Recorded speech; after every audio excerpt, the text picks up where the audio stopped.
Warahmatullahi wabarakatuh. Pada pertemuan yang ke-11 ini saya akan membicarakan karya saya yang ke-11 buah. Ini jadi ke-11 ini. Judulnya Pedoman Penulisan Arab Melayu Modern. Ini dibuat pada tahun 2000. Ketika itu masih di 3 atau AMDPD. Sekarang sudah S1 dan S2 sudah sekarang. Nah, buku ini sudah lama habis, namun mungkin 2020 ini akan dicetak lagi dalam bentuk yang cover yang lebih bagus. Ini penting dimiliki oleh siswa atau yang lainnya untuk belajar Arab Melayu. Arab Melayu itu bukan Arab gundul. Arab gundul itu adalah tulisannya bahasa Arab tanpa baris, sedang Arab Melayu adalah tulisannya Arab bahasa Indonesia. Nah, sebagai contoh Arab gundul. Nah, ini ada. Nah, Arab gundul ini. Nah, ini Arab gundul. Tulisannya itu bahasa Arab, tapi kada berbaris. Nah, misalnya di sini.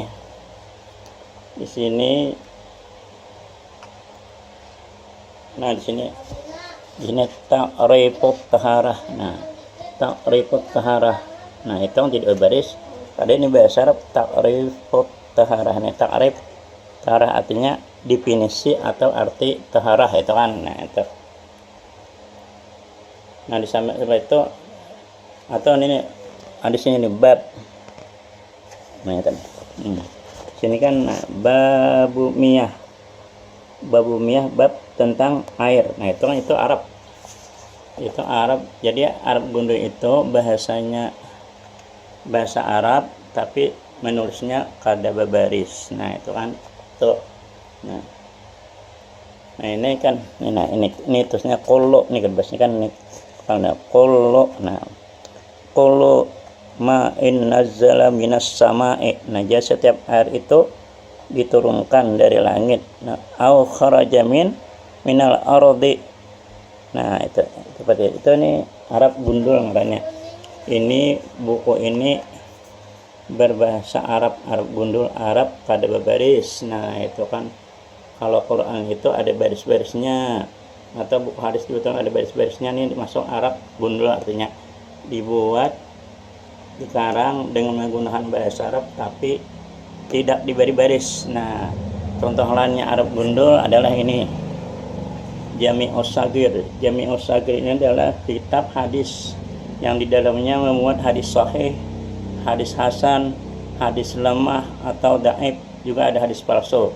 Jadi dengan membaca buku ini kita tahu bahwa di sini ada macam-macam hadis. Kita tahu ini hadis sahih yang mana, hadis palsu yang mana, hadis lemah yang mana. Tapi syaratnya harus bisa membaca bahasa Arab tanpa baris. Nah, itu kan.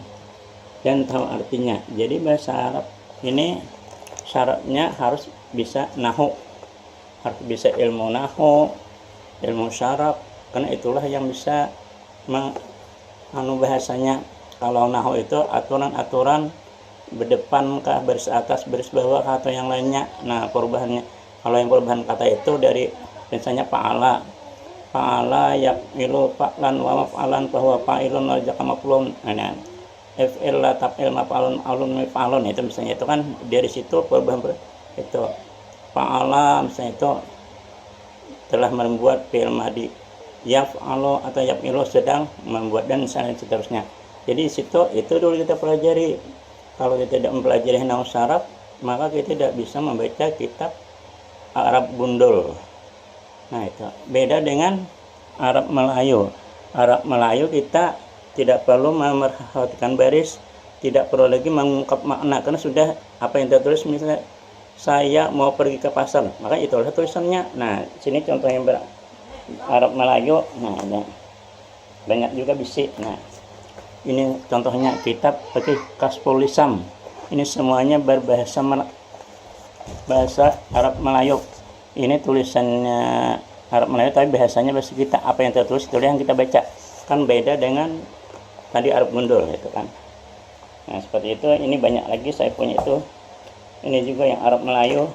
Nah, ini Arab Melayu ilmu fikih. Nah, karangan kainya ketua MUI kita, kalaunya kai Muhammad Said. Nah, LCMA. Di sini misalnya tulisan Arab Melayu.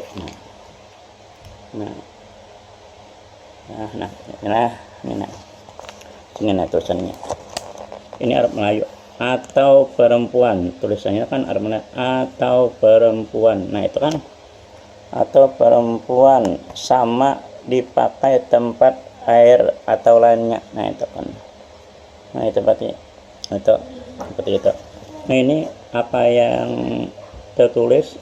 Nah, tulisannya huruf Arab Melayu, tapi bahasanya bahasa kita. Nah, ini Arab Melayu, beda dengan Arab Gundul tadi. Nah, ini waktu belajar dan bahari. Nah, ada ini kitabnya masih ada biasanya. Nah, itu seperti itu. Juga di kerukunan besar misalnya, atau kitab ini. Ini ada. Jadi banyak sekali misalnya banyak kitab yang Arab Melayu itu.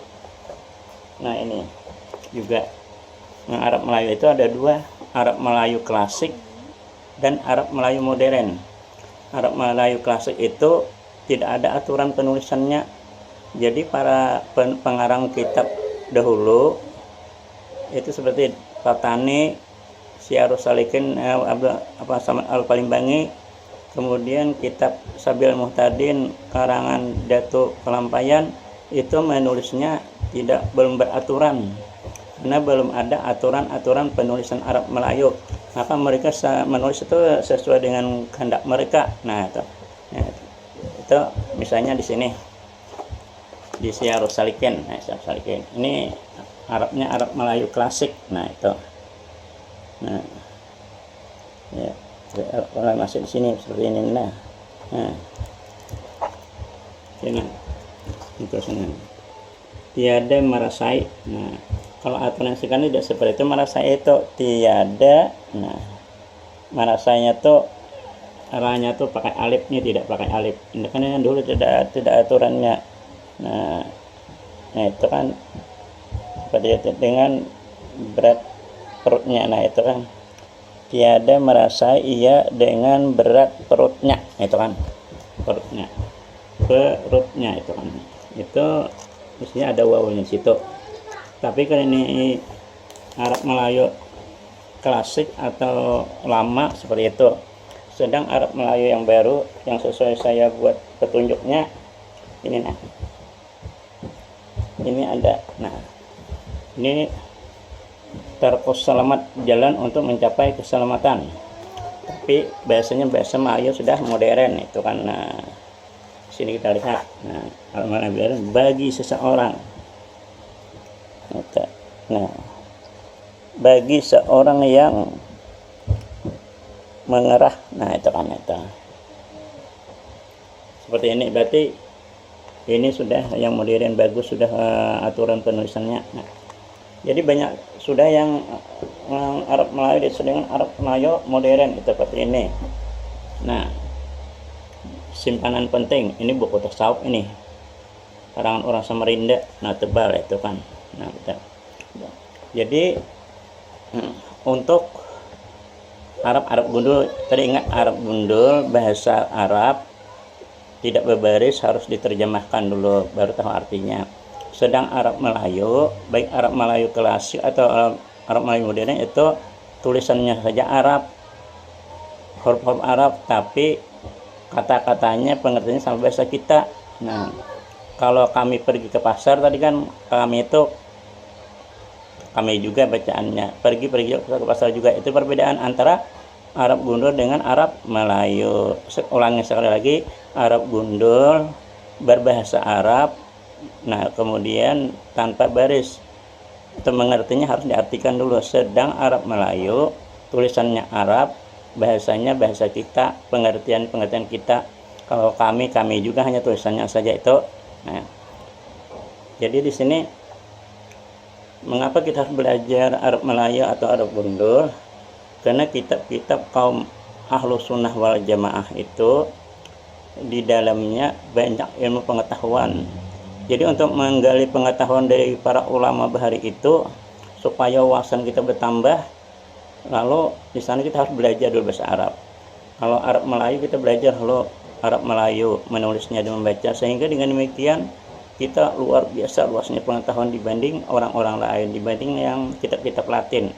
Nah itu Hamka pernah mengatakan, kata Hamka, aku mulanya merendahkan kaum NU atau Ahlussunnah wal Jamaah, tapi setelah saya baca kitab-kitab Ahlussunnah wal Jamaah itu luar biasa, mereka mempunyai lautan ilmu, mempunyai pengetahuannya banyak yang luas.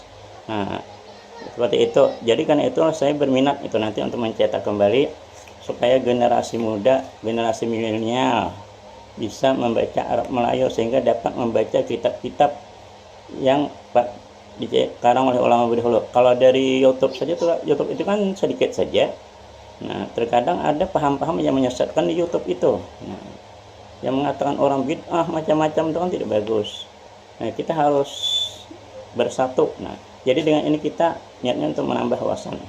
Misalnya tentang kejadian alam. Nah, itu Allah menjadikan alam. Di sini ada yang namanya Kasful Gummah.